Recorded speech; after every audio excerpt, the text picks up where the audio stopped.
Hey guys, welcome back to the channel. आज हम लोग सीखने जा रहे हैं क्वांटम मैकेनिक्स की इस सीरीज़ में कि क्वांटम मैकेनिक्स के पोस्टुलेट क्या होते हैं और सबसे पहले पोस्टुलेट का मतलब क्या होता है। तो हमारे पास जो भी परिकल्पनाएं होती हैं, अगर वो प्रूवन हैं या सिद्ध हो चुकी हैं तो उन्हें बोलते हैं पोस्टुलेट। तो आइए देखते हैं कि क्वांटम मैकेनिक्स में पोस्टुलेट क्या होते हैं।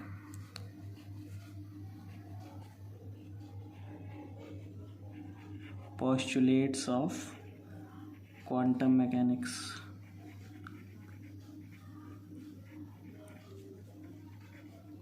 तो सबसे पहले मैं आपको समझा देता हूँ क्या होता है, उसके बाद मैं लिखवा भी दूंगा।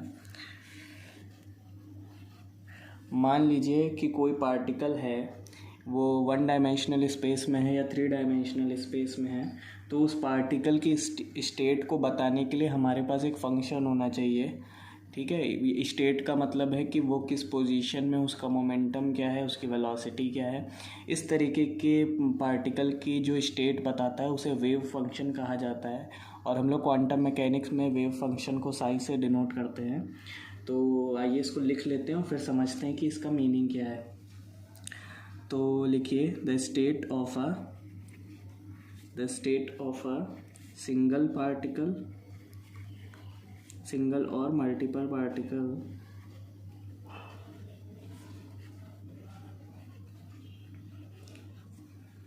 Can be denoted by psi function x t. अगर 1 डायमेंशनल है, और अगर 3 डायमेंशनल की 3 डायमेंशनल की बात करेंगे तो एक्स जो है वो रिप्लेस हो जाएगा आर से, क्योंकि आर जो है 3 डायमेंशनल स्पेस की बात होगी, उसमें एक्स वाई जेड तीनों कंपोनेंट होंगे। इसमें हम सिर्फ एक ले रहे हैं, तो एक्स लिए। इसको बोलेंगे स्टेट फंक्शन, या कहेंगे can be denoted by state function,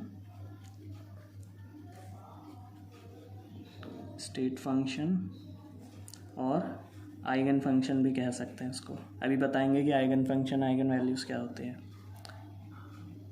ठीक है, अब मान लीजिए कि आपके पास, अच्छा, ये जो साई फंक्शन होता है ये कॉम्प्लेक्स क्वांटिटी होती है।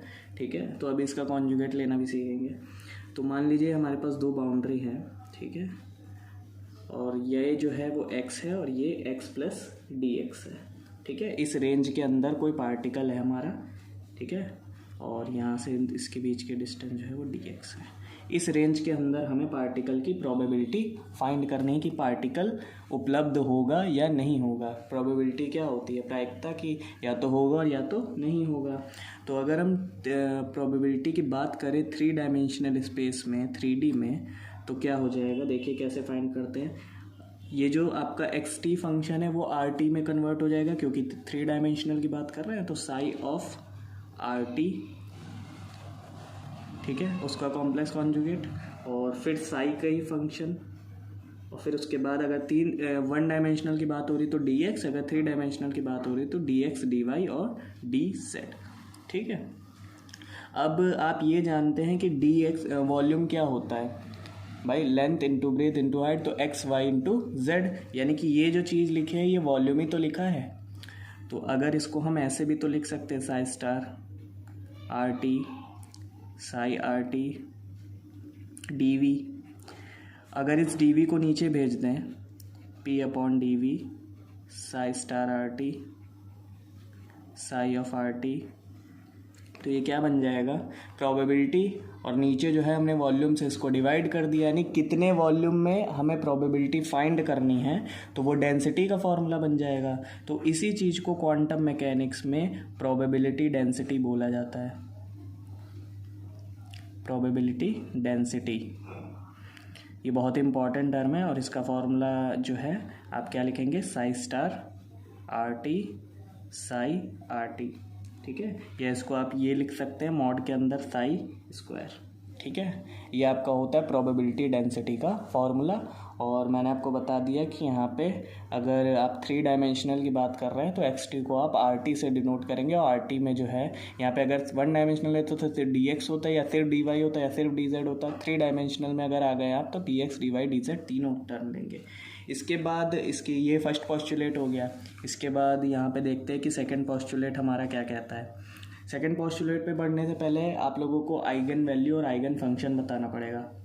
अगर मान लीजिए कि आपके पास कोई कंसिस्टेंट या वेल डिफाइंड आपके पास ऑब्जर्वेबल ए है, ठीक है, या ऑपरेटर है आपके पास, और आपने इस साई फंक्शन पे इसको ऑपरेट करा है, यानी कि साई फंक्शन है, ठीक है, हम 3 डायमेंशनल की बात करेंगे, आरटी ले लिया है, इसके ऊपर मान लीजिए आपने कोई ऑपरेटर ए ऑपरेट कराया, ठीक है, तो ये हमें कोई वैल्यू देगा और फिर से यही फंक्शन जो है हमें वापस कर देगा, ठीक है।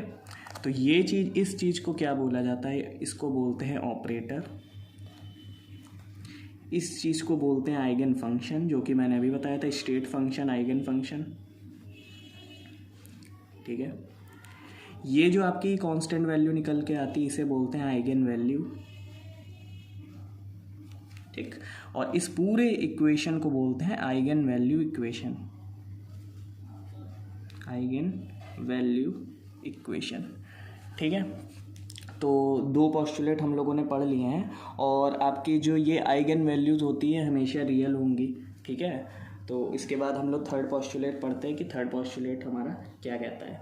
थर्ड पोस्टुलेट कुछ नहीं है, इसमें एक्सपेक्टेशन वैल्यू निकालना होता है। एक्सपेक्टेशन वैल्यू बोलिए, एवरेज वैल्यू बोलिए या मीन वैल्यू बोलिए, तीनों एक ही बात होती है। अब मान लीजिए कि आपके एक्सपेक्टेशन वैल्यू निकालनी है किसी ऑब्जर्वेबल ए की, तो कैसे निकालेंगे, हम उसकी पूरी लिमिट रख देंगे -∞ to +∞, psi star R T, ठीक है, और psi R T D x, ठीक है। हमें किसकी निकालनी थी प्रोबेबिलिटी, ए की, ठीक, इसको रख देंगे ठीक बीचों बीच, ठीक है। तो इसकी मीन वैल्यू निकाल के ये दे देगा हमें। अब जैसे हमें मान लीजिए मोमेंटम ऑपरेटर की निकालनी एक्सपेक्टेशन वैल्यू, तो -∞ to +∞, psi star R T, और मोमेंटम ऑपरेटर रखिए और psi R T. Momentum operator जो है क्वांटम मैकेनिक्स में इसका फॉर्मूला होता है -IH क्रॉस ∂x, यही होता है। तो आप इसको क्या लिख सकते हैं, -∞ to ∞, psi star R T आप लिखना चाहे लिख लीजिए, ठीक है। सिर्फ साई स्टार से भी डिनोट करेंगे तो ये अंडरस्टूड होता है कि आर टी यहाँ पे होगा, और पी की जगह आप क्या रख देंगे, -IH क्रॉस ∂x और Sai function are T D x. इसको कहते हैं एक्सपेक्टेशन वैल्यू निकालना किसी स्टेट फंक्शन की या किसी ऑपरेटर की। जैसे मोमेंटम ऑपरेटर हो गया, एनर्जी ऑपरेटर हो गया, एनर्जी ऑपरेटर का फॉर्मूला होता है IH cross ∂t, momentum operator का फॉर्मूला होता है -IH क्रॉस ∂x। तो इसके बाद हम लोग देखते हैं कि जो हम लोग आखिरी आज पढ़ने जा रहे हैं वो उसका पोस्टुलेट क्या है, उसे क्या कहते हैं, उसे कहते हैं किसी भी वेव फंक्शन को नॉर्मलाइज कर देना, ठीक है। तो चौथा पोस्टुलेट जो है वो है normalisation of wave function, normalisation of a wave function, normalisation of a wave function.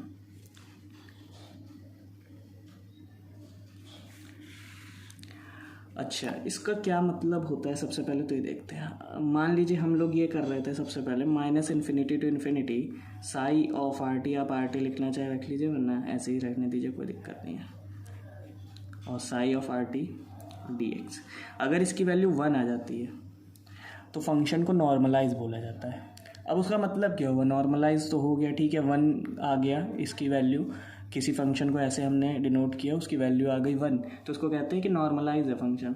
तो नॉर्मलाइजेशन का मतलब होता है कि 1 यानी कि पार्टिकल जो है कहीं ना कहीं पे तो एग्जिस्ट करेगा ही करेगा, यानी उसकी प्रोबेबिलिटी कहीं पे 100% तो नहीं होता सकती, किसी भी प्लेस पे 100% तो वो पार्टिकल नहीं पाया जा सकता है। उसकी प्रोबेबिलिटी मिनिमम कितनी हो सकती है, 1 तो होगी ही होगी, क्योंकि पार्टिकल वहाँ हो नहीं सकता ऐसा तो कहा नहीं, क्योंकि आप प्रोबेबिलिटी की बात कर रहे हैं, उसमें आप येस और नो दोनों कंडीशन नहीं अप्लाई कर सकते, या तो होगा या तो नहीं होगा। तो यानी कि 100% तो चांसेस नहीं है कि वहाँ पे पूरी तरीके से वो पार्टिकल मिलेगा ही उस स्पेस में, लेकिन 1% चांस तो है कि वो वहाँ पे मिलेगा।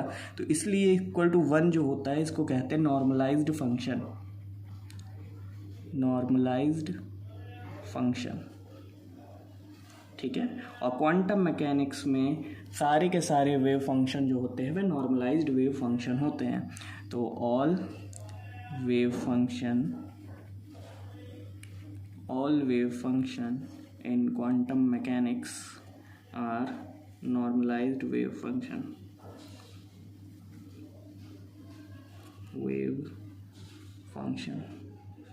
ठीक है, तो क्वांटम मैकेनिक्स में जितने भी फंक्शन होते हैं वो सारे के सारे नॉर्मलाइज्ड वेव फंक्शन होते हैं। तो इसका एक एग्जांपल हम लोग समझ लेते हो तो शायद हम लोगों को जल्दी आ जाएगा समझ में नॉर्मलाइजेशन क्या होता है। अब मान लीजिए हमारे पास कोई फंक्शन स्टेट फंक्शन दिया हुआ है साई आर टी, और वो हमें कितना दिया हुआ है a e to the power minus lambda x E to the power minus I omega t. ठीक है, इसको हम इस फंक्शन को नॉर्मलाइज करना है तो कैसे करेंगे, माइनस इन्फिनिटी टू इन्फिनिटी इस फॉर्मूले से। ठीक है, अब आप साई स्टार आर टी आपको निकालना है, साई स्टार आर टी आपको निकालना है तो आप क्या करेंगे, a e to the power minus lambda x और ई टू द पावर ये चीज़ माइनस में तो प्लस आई ओमेगा टी, और फिर ये वाला फंक्शन एज इट इज़ उतार देंगे, a e to the power minus lambda x और e to the power minus I omega t D x.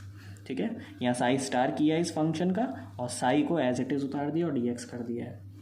A square जो है ये ए और ये बाहर आ जाएंगे, minus infinity to infinity E to the power minus two lambda X solve करने पे आ जाएगा डी एक्स।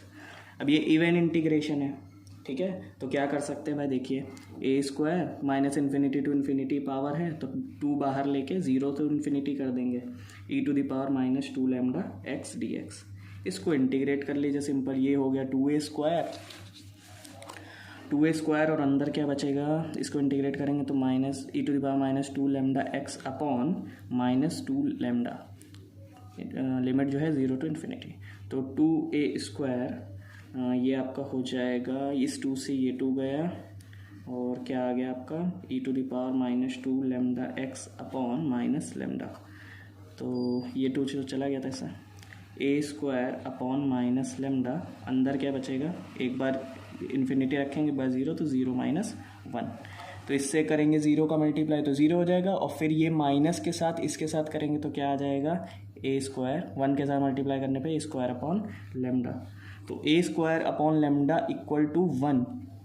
नॉर्मलाइज फंक्शन होने के लिए क्या नहीं, जो नॉर्मलाइज होकर आई वन के बराबर होना चाहिए, तो ए स्क्वायर किसके बराबर होना चाहिए, लेमडा के बराबर, और ए किसके बराबर होना चाहिए, अंडर रूट लेमडा के बराबर। ठीक है, तो ये आपका क्या आ गया, नॉर्मलाइज फंक्शन की वैल्यू। अब आप इसको पुट करते रहिए वैल्यूज़ निकालने के लिए और जो है आपका फंक्शन आ जाएगा, जैसे कि हमारा फंक्शन था Sai of R T x T जो भी आप मानिए। ठीक है, तो अगर ए की जगह हम रूट लेमडा फिट कर दे तो क्या आ जाएगा, root lambda E to the power minus lambda x E to the power minus I omega T. ये हमारा पूरा वेव फंक्शन जो है सॉल्व होके आ गया है, क्योंकि हमारे पास ए की वैल्यू हमें नहीं पता थी, हमने उसकी नॉर्मलाइज करके उसकी वैल्यू फाइंड आउट कर ली है। तो आई होप आप लोगों को जो है पोस्टुलेट ऑफ क्वांटम मैकेनिक्स समझ में आ गया होगा, और इसका बहुत ज़्यादा यूज़ होगा आगे के वीडियो लेक्चर्स में, जिसमें मैं श्रोडिंगर इक्वेशन पढ़ाऊँगा और क्वांटम मैकेनिक्स में डी ब्रॉगली इक्वेशन को कैसे सॉल्व किया जाता है और ऑपरेटर्स क्या होते हैं, क्योंकि अभी तो हम लोग सिर्फ लैंग्वेज सीख रहे हैं क्वांटम मैकेनिक्स की। जैसे जैसे आगे बढ़ते जाएंगे वैसे वैसे क्वांटम मैकेनिक्स में आप लोग सीखते चले जाएंगे, लेकिन उससे पहले आपको लैंग्वेज सीखना ज़रूरी है कि क्वांटम मैकेनिक्स में काम कैसे करते हैं चीज़ें। तो आई होप कि ये आपको वीडियो पसंद आया होगा, अगर पसंद आया तो प्लीज़ लाइक करिए और सब्सक्राइब करिए ताकि आपको नोटिफिकेशन आगे वाली वीडियो का मिल जाए। Thank you.